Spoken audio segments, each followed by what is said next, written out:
Hi there, it's Lindenherz. Can I just say something? I'm a tarot and oracle addict. Yeah, I have to confess it.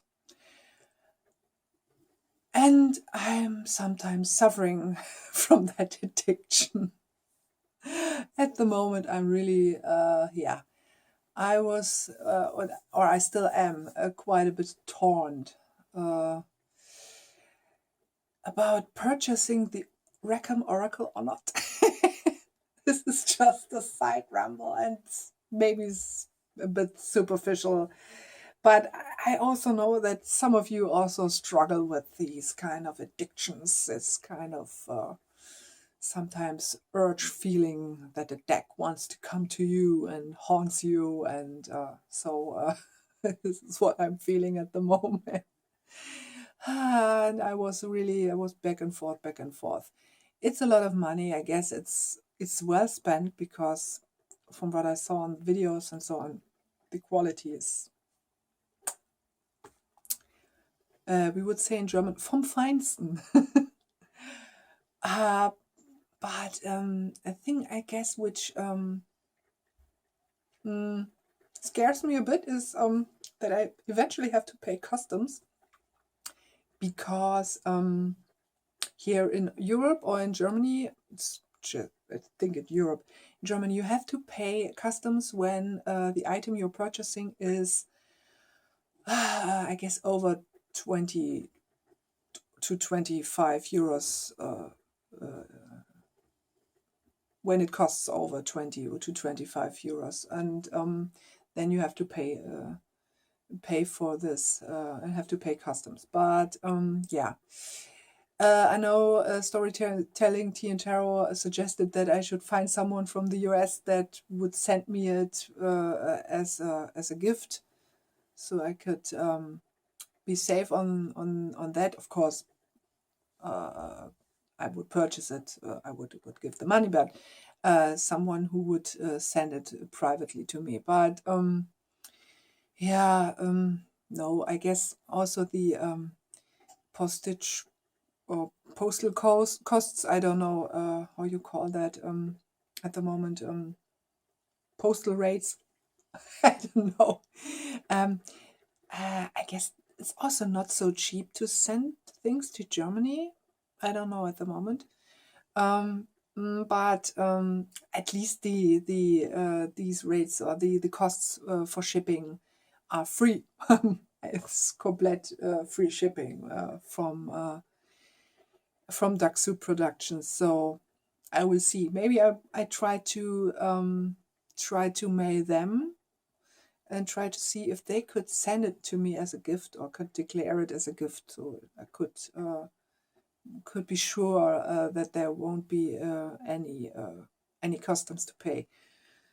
Anyway, these are random problems of a tarot and oracle addict. So, but sometimes they can get quite nerve-wracking, I have to say. These musings, if or if not, and it's so gorgeous, and what I could do with this kind of oracle and so on. And I really had to think about, or really, it really reminded me of a video Kellyanne Maddox did a couple of weeks back about materialism. It's a hard word for me, sorry.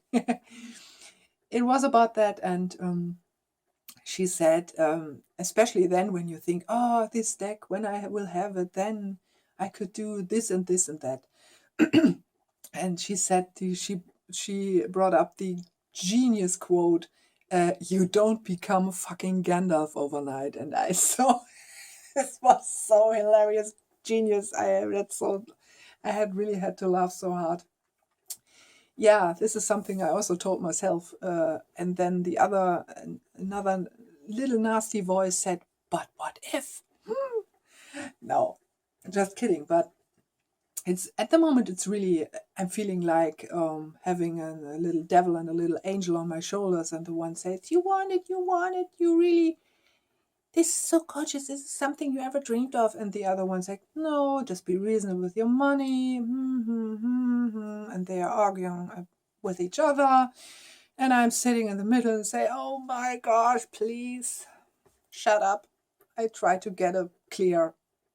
make clear sense of everything here. Enough about that. So another bit of oracle goodness before I will delve into tarot. Look what I did. I trimmed my first deck. I trimmed the Druid Plant Oracle, and these images. This is so gorgeous. I saw it on videos. I saw it on Kelly's video and also on Quillfine's, and I thought, okay, I would try. I guess I would try it. I would give it a go. But when I trimmed it, I was so stunned. Some pictures really just pop when they're borderless. It's amazing. It was like getting sucked into the pictures and getting lost in them, and these nightscapes he's creating. Will Worthington what is creating here in these pictures is stunning. And sorry, just another one. This one here, isn't that gorgeous? I still have to figure out where to look. I have to look there and just stare at the screen. So this is really, I love it, and I will of course I will edge it. I will edge it, and I guess I posted this on Instagram, and a lot of people said, yeah, just do it I did it in the backing color, so I thought so too. But it will be interesting because I also want to mix it with my Druid Plant Oracle, which is the next deck I will trim tomorrow. And this will be quite interesting when I will do this in green and the other one in blue. When I will shuffle it, I guess it will be a good indicator how well I shuffled the cards. So some bit of card fun for tomorrow. So, but to the questions. I also start to ramble a lot before I get to the point. But I had to, had to share my oracle addiction sufferings from the last days. So, yeah, but back to 31 Days of Tarot. Where did I stop? Okay, here. Question number 19. Do you feel a connection to your cards? Yes, I feel a connection to my cards, but I guess I would also call it resonance. A resonance with the art, of course, because it's visual, and but also how it feels. I have to bring this up because it's in terms of feeling the cards. I try to remember, who was it? I guess it was Kelly Bear who brought up the term "sexy cardstock." And I really like that, and I really feel about that about the Wild Unknown Tarot. This is also really sexy cardstock. So this is really a gorgeous term. I guess this could be my go-to term in terms of cardstock. Is it sexy or not? Yeah. So I guess the connection is with the art, of course. With the art, when the pictures are starting to tell you stories.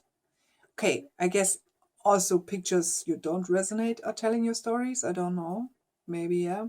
But this on a much more deeper level, when you get sucked into the pictures and you just can't stop staring at them for hours like that. It's really yeah, it's the art, of course. It's what the art is triggering in me. It's the kind of I guess it's also the kind of way how I relate these pictures to my internal landscape in some kind of way, some kind of strange way. And what I also love to do is yeah, adding these kind of images into my internal landscape. So these are kind of like doors to enter these kind of worlds. So this is the kind of connection I feel to my cards, if that makes sense. I'm a bit, my brain is a bit fuzzy because it was a long day and we had now community garden project. We had a meeting today, a council. Henrik and I are part of council there, and a lot of to discuss and a lot of to listen to. Intriguing stuff about gardening and how to keep the soil fertile and what to do for that. And it was quite fascinating. What was quite fascinating about that. But this is a garden side ramble, and I want to go on with the questions. Maybe a separate video on that for all the garden nerds out there. I know storytelling tea and tarot is quite one, so maybe something like that in the future. So, question number 20. Do you read for yourself and or for others? Why or why not? At the moment, I just read for myself. This might change, and I guess this will change because I want to practice, and it doesn't make sense to just practice by myself. I did kind of readings for my boyfriend, and the biggest one was the year ahead spread I did for him, and I still have to sit a bit with the cards. But like I said, my boyfriend is a bit a tough one. Try to. This will be sorry. This will be quite. This will be quite interesting if I can achieve something with someone who, I don't know how to put it. Why is so difficult to get close to the core or something like that with a reading. With oracle cards, it worked a bit better, but I guess it all depends on what question and what topic and so on. So just a random cards card pull is maybe not the best way to get to the core of my boyfriend. So we will see. This will be like we say in German, Königsdisziplin.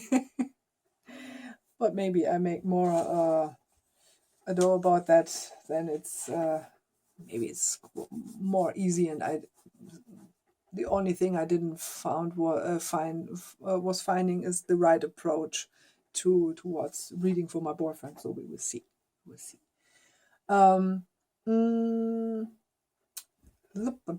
How do you feel when you do readings? Oh, how do I feel when I'm doing readings? At the moment, it's quite a. It's like being in a space where time is set aside.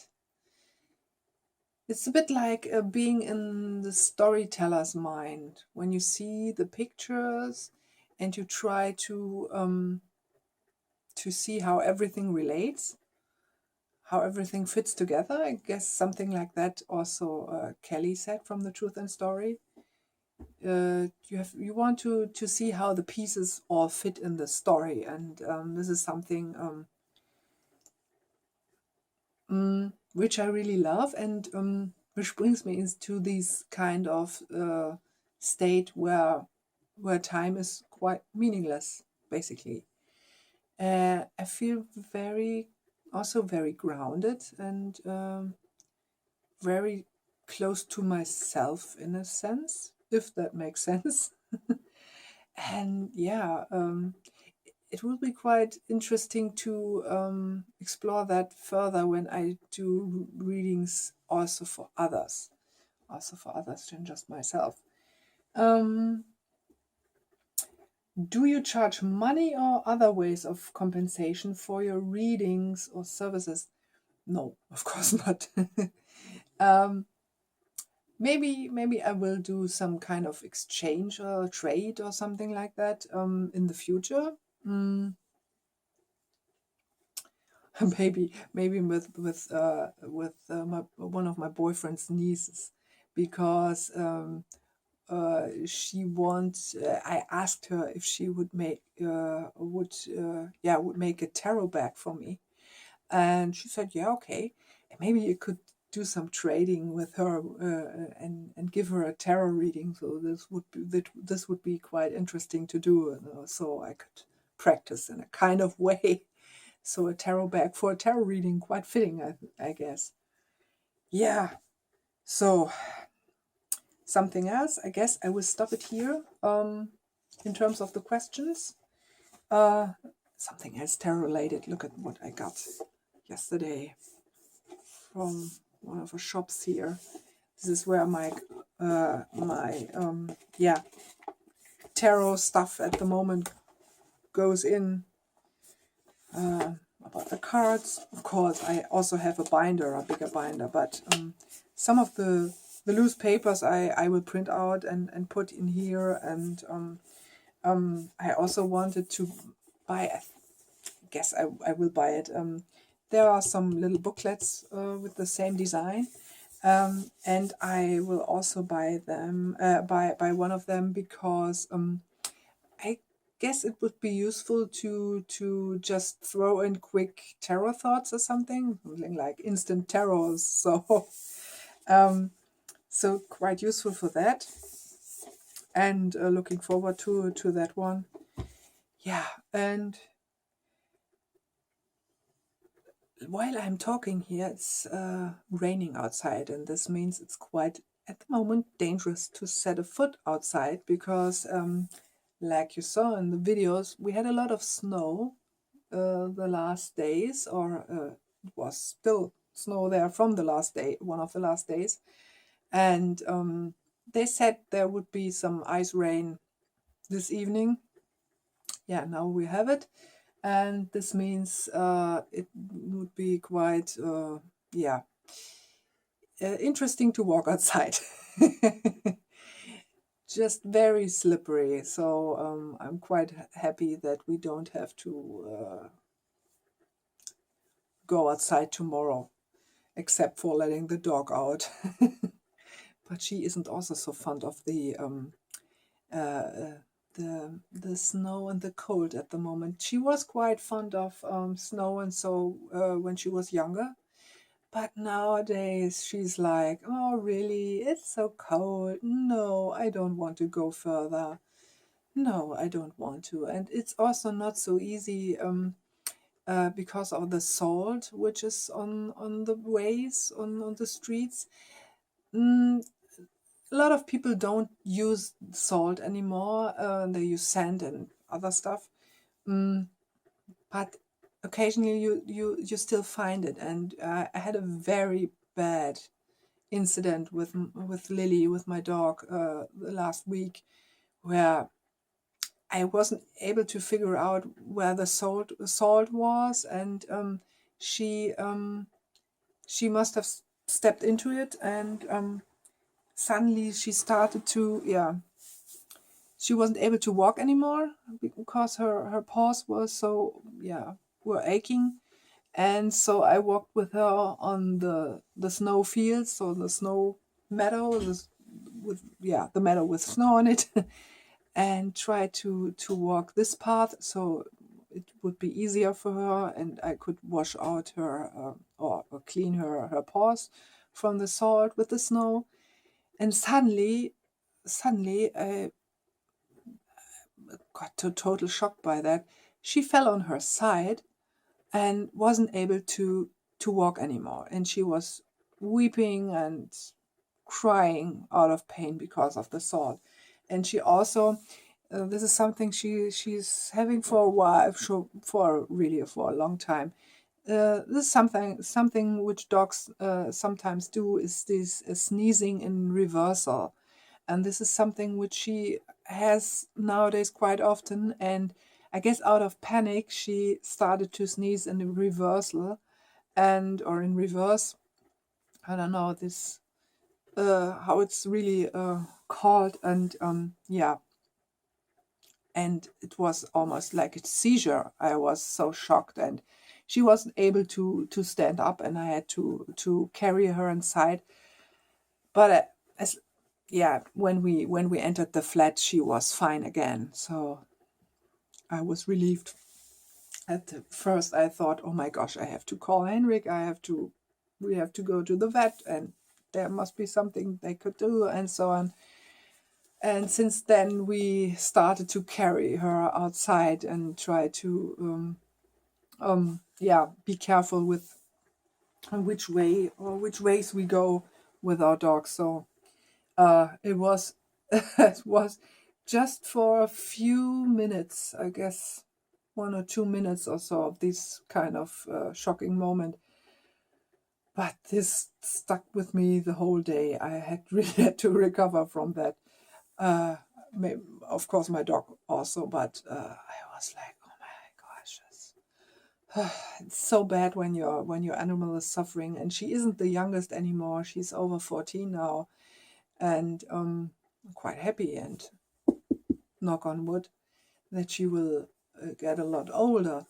But I thought, okay, I will in February I will check her on the vet. I will check her blood if everything is okay. And she has a little heart disease, since I guess this kind of heart noise she has is a bit longer. She has for quite a while, but the year before last year, we went to the vet and had some major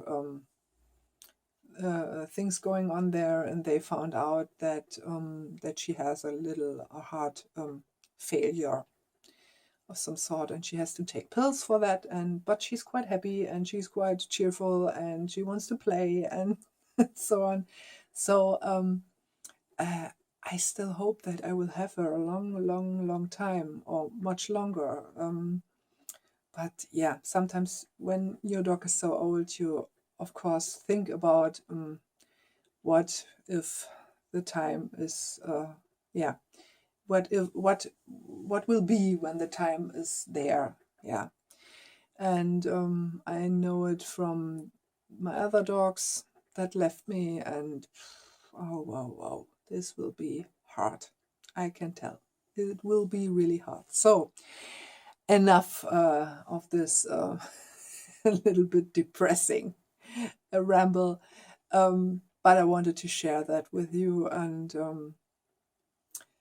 yeah, I wish you a wonderful weekend without any kind of ice snow or something like that. Yeah, we will see us soon. I'm looking forward to the next questions, and can't believe that we are moving towards the end of this month. It's already January over, so I'm looking forward to watch your videos, and I hope, like I said, you're all right. You have a fabulous talking of someone here. You have a fabulous weekend, fine day or night. Maybe I see if I can get her on camera. Lily, wanna say bye, Lily? She's sometimes a bit camera shy, I have to say. What do you want here? Come here. Come. Go in front of the camera. It's not so easy. She's not the... Look at that. Look at that. There. No, I don't want to be here. Aha. So, bye from Littenherz and this old lady here. So we'll see you soon. Until the next time. Bye.